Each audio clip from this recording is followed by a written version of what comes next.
129.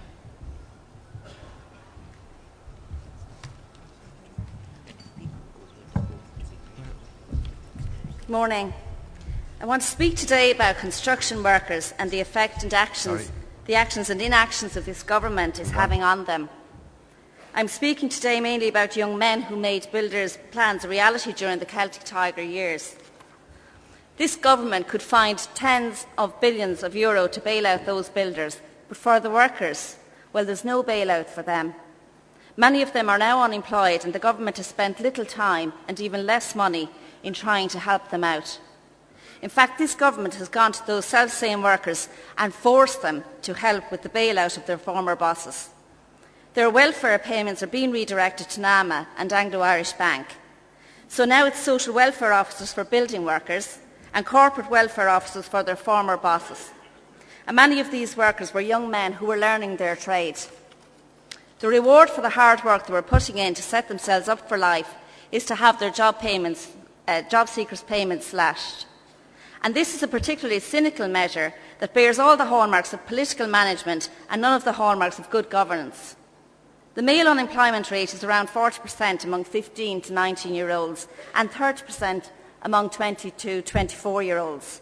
And that's why the government has singled them out, because they make up such a large proportion of the unemployed. It helps the government to make its social welfare cuts look less severe. Remember the 4.2% cut in job seekers' payments in the December's budget. If you include the abolition of the Christmas bonus, that figure increases to 6%. The welfare of young people is being sacrificed on the altar of spin.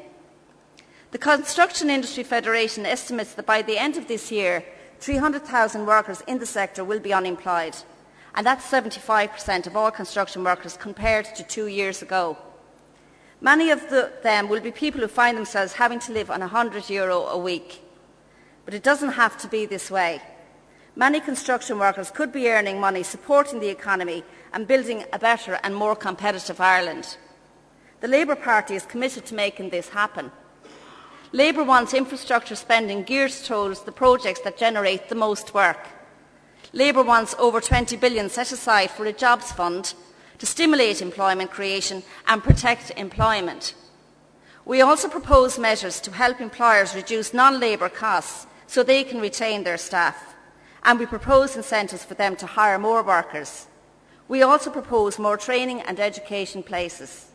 If there is 23 billion to pay off a bankrupt bank, there is enough money for these measures and plenty to spare for restoring full job seekers' payments to the under-25s. Thank you.